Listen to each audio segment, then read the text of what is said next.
c'est toi. Tu as 14 ans et des inconnus examinent tes dents comme si tu étais un cheval pour vérifier si tu es en bonne santé et acceptable. Tes parents sont juste derrière toi. Ils ne font rien pour empêcher cela. En fait, ils l'ont arrangé. L'homme qui te toise à 50 ans, peut-être même plus. C'est difficile à dire, mais il est riche. Très riche. Et il vient de t'acheter, même si ce n'est pas officiel. Cela serait considéré comme de l'esclavage, ce qui est désapprouvé. Au lieu de cela, il paie un cadeau à ta famille et tu emménages dans sa maison en tant que concubine. C'est complètement différent et légalement distinct, mais ça ressemble toujours exactement à une vente. Bienvenue dans la vie d'une concubine, où tu n'es pas tout à fait une épouse, pas tout à fait une servante, et définitivement pas libre. Tu es une possession coûteuse avec un meilleur logement que les esclaves, mais avec une protection juridique inférieure à celle du bétail. Soyons clairs sur ce que signifie vraiment être une concubine, car cela varie considérablement selon l'époque et le lieu de l'histoire. Dans la Chine ancienne, tu fais partie d'un système officiel. Il y a des règles et des hiérarchies. Tes enfants peuvent même avoir des droits d'héritage si tu as de la chance. L'empereur avait des milliers de concubines. Des milliers. La plupart d'entre elles ne l'ont jamais rencontré. Elles vivaient simplement dans le palais et espéraient être remarquées, tout en devenant lentement folles d'ennui. Dans la Rome antique, tu es en gros une maîtresse installée sans aucun droit. Tes enfants sont considérés comme illégitimes. Tu ne peux rien hériter. Si ton bienfaiteur meurt, tu seras probablement à la rue. J'espère que tu as économisé de l'argent. Je plaisante. Tu ne reçois pas d'argent.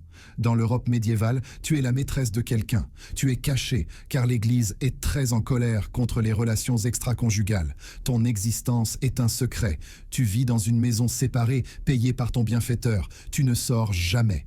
Tu es essentiellement en résidence surveillée, sauf que tu es également censée être charmante et attirante pendant que tu es enfermée. Dans l'Empire ottoman, tu pourrais être dans un harem avec des dizaines ou des centaines d'autres femmes, toutes en compétition pour l'attention d'un homme. C'est comme la télé-réalité, sauf qu'au lieu d'être éliminé, tu disparais lentement dans l'oubli et meurs seul. Mais concentrons-nous sur la Chine impériale, car c'est là que le concept entier de la concubine en tant qu'institution officielle a été vraiment perfectionné. Il y avait des systèmes, des rangs et des règles. C'était une misère organisée. Tu viens probablement d'une famille pauvre, ou peut-être de la petite noblesse tombée dans le besoin.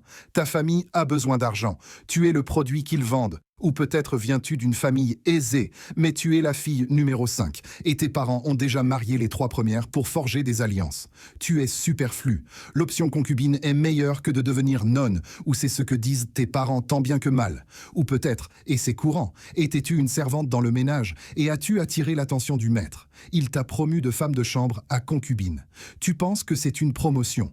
Tu vas apprendre. Le processus de sélection est déshumanisant.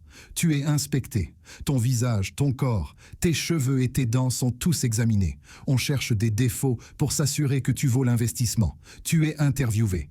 Peux-tu lire, écrire, jouer d'instruments, peindre ou chanter? Ton travail n'est pas seulement le sexe, c'est du divertissement. On attend de toi que tu sois éduqué, cultivé et une compagne, juste une, sans aucun droit ni la possibilité de partir. Si tu es acceptable, le marché est conclu. L'argent change de main. Les contrats sont signés. Tu emménages. Tu n'emménages pas dans la maison principale.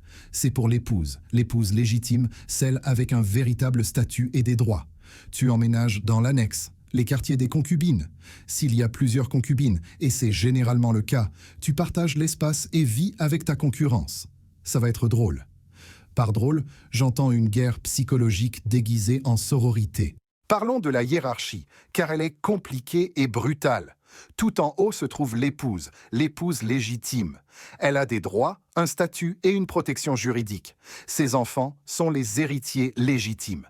Elle te déteste. Vous toutes, vous êtes des rappels vivants que son mari ne la trouve pas suffisante. Sous elle se trouve la première concubine. Elle est là depuis le plus longtemps. Elle a probablement des enfants. Elle a de l'ancienneté. Tout le monde lui donne la priorité. Elle est comme le management intermédiaire dans une entreprise, sauf que l'entreprise est la vie sexuelle d'un homme.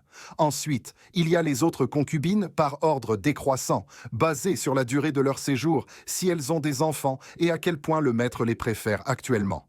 Ce classement change constamment. C'est un jeu où les règles changent et le prix est de ne pas être oublié. Tout en bas, c'est toi, la nouvelle. Tu n'as pas de statut, pas d'allié et aucune idée de ce que tu fais. Toutes les autres jouent à ce jeu depuis des années. Tu viens d'arriver. Ton travail a plusieurs composantes, et elles sont toutes épuisantes. Premièrement, la disponibilité sexuelle.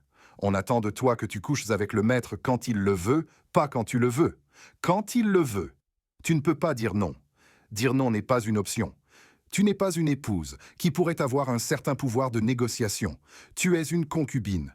Ton consentement est présumé dans le contrat que tes parents ont signé. Ensuite, le divertissement. On attend de toi que tu sois intéressante. Jouer de la musique, discuter de poésie, être spirituel, mais pas trop spirituel, être éduqué, mais pas plus éduqué que lui, être belle, mais d'une manière qui ne menace pas l'épouse. C'est un équilibre impossible, et on attend de toi que tu le maintiennes parfaitement. Vient ensuite la gestion du foyer. Si tu as un rang élevé, tu gères des domestiques, organises des événements et diriges des parties du foyer.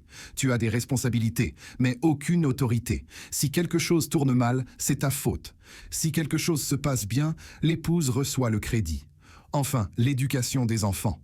Si tu as des enfants et on attend de toi que tu en aies, tu les élèves, mais ils ne sont pas entièrement les tiens. Ils appartiennent à la famille. L'épouse pourrait les revendiquer comme les siens. Ton fils pourrait hériter de quelque chose si tu as de la chance. Ta fille deviendra probablement concubine ailleurs, car c'est ainsi que cela fonctionne. La compétition est vicieuse. Tu ne rivalises pas seulement pour l'attention, tu rivalises pour les ressources, la sécurité et la survie. Chaque autre concubine est une menace. S'il la préfère, il ne te préfère pas. Si elle a un fils, sa position est assurée. Si tu n'as pas encore d'enfant, tu es vulnérable. L'épouse veut toutes vous éliminer. Elle ne peut pas te renvoyer parce que son mari t'a acheté, mais elle peut te rendre la vie infernale. Et c'est ce qu'elle fait. Elle contrôle le budget du ménage. Elle décide ce que tu manges, ce que tu portes et quelle chambre tu obtiens. Si elle ne t'aime pas, tu auras la plus petite chambre, les vêtements les plus anciens et la nourriture que personne d'autre ne voulait. Tu formes des alliances. Tu dois le faire. Toi et 2 autres concubines vous unissez contre la première concubine qui devient trop puissante.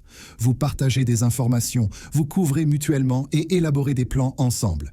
Puis, l'une de tes alliées tombe enceinte. Soudain, elle a plus de valeur. Elle n'a plus besoin de toi. L'alliance s'effondre. Elle rejoint l'autre camp. Tu es de nouveau seul. C'est comme un bureau vraiment dysfonctionnel, sauf qu'au lieu de concourir pour des promotions, tu rivalises pour ne pas être oublié et laisser mourir dans la pauvreté. Parlons de ce qui se passe quand tu as des enfants, car c'est là que les choses se compliquent. Si tu as un fils, félicitations. Ton statut a augmenté de façon spectaculaire. Les fils sont précieux. Ton fils pourrait hériter de quelque chose, obtenir une éducation et avoir des opportunités. Cela signifie que tu as une valeur qui dépasse le simple divertissement et le sexe. L'épouse est probablement furieuse. Les autres concubines sont jalouses. Tu as une cible dans le dos, mais au moins tu as de la sécurité. Si tu as une fille, ton statut augmente légèrement. Les filles ont moins de valeur que les fils, mais plus de valeur que rien. Elle sera probablement mariée ou deviendra concubine ailleurs. Elle perpétue le cycle. Cela semble étrange, mais quel choix as-tu? Si tu ne peux pas avoir d'enfant, tu es en difficulté. Ta valeur diminue, tu vieillis. Tu deviens moins intéressante. Le maître perd son intérêt. Tu vois de plus jeunes concubines arriver et tu sais qu'elles te remplacent. Le maître a maintenant 65 ans. Tu es sa concubine depuis 30 ans. Tu as 44 ans. Tu avais 14 ans quand tu es arrivé. Tu es à peine reconnaissable par rapport à cette fille. 3 décennies de compétition, de stress et de manœuvres politiques t'ont vieilli. Tu as eu 3 enfants. 2 ont survécu. Ton fils a obtenu un petit poste gouvernemental. Ton maître a aidé. C'était l'une des rares fois où il a réellement utilisé son influence pour toi. Ta fille a été mariée au fils d'un marchand. Ça pourrait être pire. Le maître te remarque à peine. Il y a maintenant de plus jeunes concubines. Tu es une vieille nouvelle, littéralement vieille.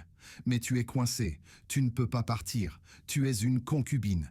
C'est ta vie jusqu'à ce que tu meurs. Si tu as de la chance, si ton fils réussit et se souvient de ton existence, il pourrait te soutenir dans ta vieillesse. Il pourrait te donner une petite maison et un peu d'argent pour que tu puisses passer tes dernières années dans une relative tranquillité. Si tu n'as pas de chance, si tes enfants t'oublient ou ne peuvent pas t'aider ou sont morts, tu restes dans les quartiers des concubines jusqu'à ta mort.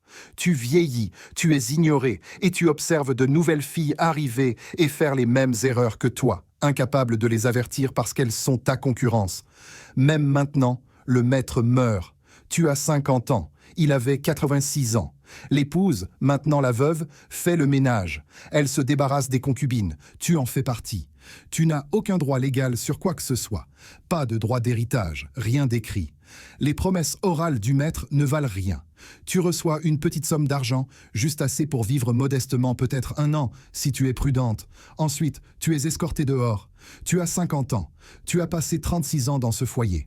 Tu n'as pas d'autres compétences, pas d'autres options et pas de famille. Ils sont soit morts, soit ne veulent pas de toi en retour, parce que tu es ruiné à leurs yeux. Tu emménages probablement dans une petite chambre quelque part, vivant de l'argent, jusqu'à ce qu'il soit épuisé.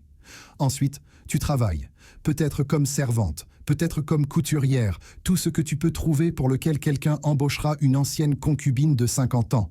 Tu as eu 3 décennies de confort et de sécurité relatifs.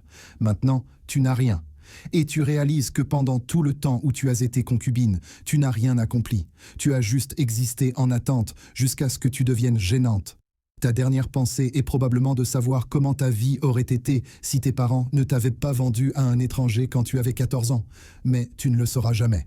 Et à propos des positions historiques où les femmes n'avaient aucun droit et où toute leur existence était dictée par des hommes qui contrôlaient leur destin, regarde ma vidéo sur la vie secrète des gladiatrices, car ces femmes n'ont pas non plus choisi leurs circonstances et ont réussi, d'une manière ou d'une autre, à y faire face de manière encore plus radicale qu'on ne l'imaginerait. Elles ont mené des combats à mort littéraux, tandis que tu menais des batailles politiques. Et honnêtement, les 2 situations étaient un cauchemar. Les liens sont juste là. Si cette exploration des vies cachées du passé a changé ta perspective sur les luttes de ceux qui nous ont précédés, abonne-toi à la chaîne et aime cette vidéo. Nous nous engageons à exhumer l'histoire que le temps a tenté d'ensevelir. Cultivons une compréhension plus profonde de notre voyage humain commun. La prochaine chambre forte de secrets historiques sera ouverte très bientôt.